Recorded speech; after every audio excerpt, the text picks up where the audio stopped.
Bonjour les amis, il y a une nouvelle dont on n'a pas beaucoup parlé dans le monde. Il s'agit de la découverte du nouveau vaccin contre le paludisme pour lequel les Africains ont joué un rôle important. Il y a aussi des pays émergents, il y a aussi l'université d'Oxford. C'est très important.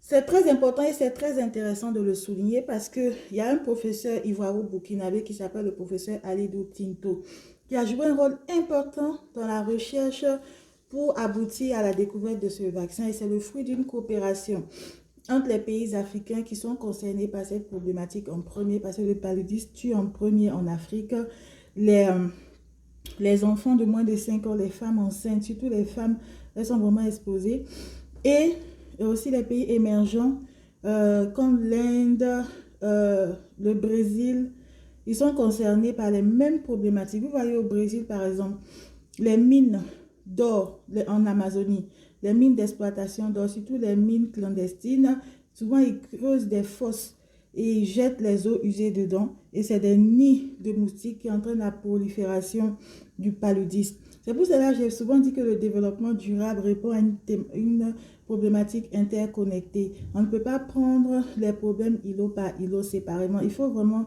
aborder les choses de façon multidisciplinaire. Moi, j'en ai fait ma spécialité. C'est vrai que je suis médecin. On dit, mais les médecins parlent de développement durable. Je me souviens, la première dédicace de mon livre au Salon du livre d'Abidjan, mon livre, Le développement durable à l'épreuve de la politique concrète. Non, pas ça. Le premier, Afrique, développement durable et coopération internationale, qui est paru en 2017 aux éditions L'Harmattan, Côte d'Ivoire. Quand je suis allée faire la dédicace de mon livre au Salon du livre d'Abidjan en 2018, il y avait un spécialiste du sport à côté de moi qui dédicaçait un livre qu'il avait écrit sur le sport. Il me disait, il dit, mais tu es médecin, pourquoi tu écris un livre sur le développement durable?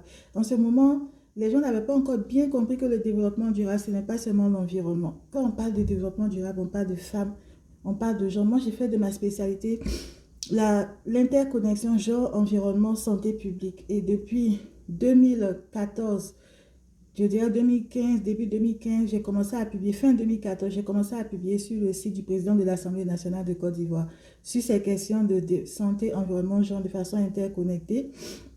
J'ai aussi publié donc 5 essais sur la question dont tous sont disponibles ici en Europe, aux États-Unis, etc. Donc pour revenir au sujet, il faut vraiment que nous les Africains, on mette au cœur de ces nouveaux défis qui apparaissent, qui se posent dans le contexte africain, notre approche de l'écologie. Parce que les Africains, on est attaché au sacré, on est attaché à l'invisible et on voit l'environnement comme un canal entre l'invisible et le visible. Bon, ça, c'est la dimension un peu spirituelle. Mais on a toujours été très attaché à l'écologie. Ce n'est pas un phénomène de mode, c'est l'essence même des êtres de l'Afrique, de l'Africain, des Africains. Donc, il faut on fasse une introspection pour revisiter nos valeurs alignées avec l'écologie à l'aune des défis des temps modernes. Donc, je reviens à la question du paludisme. C'est une problématique qui concerne, je disais, des peuples émergents comme le Brésil, parce qu'ils exploitent des mines d'or. Ils ont lancé de nouveaux brevets pour l'exploitation des mines d'or. Ça faisait plusieurs années qu'ils n'exploitaient plus l'or. Ils ont lancé des nouvelles autorisations, notamment de la Russie et d'autres pays, pour venir exploiter l'or. Alors, ça pose des problématiques en lien avec la pollution et ça entraîne des défis de santé comme le paludisme auxquels les populations vont être confrontées de façon encore plus importante. Donc, c'est l'occasion de développer des partenariats à l'image du Burkina Faso avec des pays émergents, surtout le Brésil, des pays comme le Mali. On doit s'appuyer davantage sur les pays émergents parce qu'on a les mêmes problématiques qui sont souvent en lien avec les questions de développement durable, l'industrialisation durable et inclusive, la question des femmes, la vulnérabilité des femmes face aux problématiques de santé, des enfants. Quand je prends la thématique du paludisme, on doit vraiment renforcer le partenariat avec des pays comme le Brésil, qui a un potentiel pour nous appuyer en termes de recherche, pour développer de nouveaux vaccins face aux pathologies auxquelles on fait face. Et les pays comme les États-Unis les pays comme l'Angleterre, il y a certains pays européens comme l'Angleterre, là c'était l'université d'Oxford, qui peut bien nous appuyer aussi pour renforcer cette recherche clinique afin de développer de nouveaux vaccins.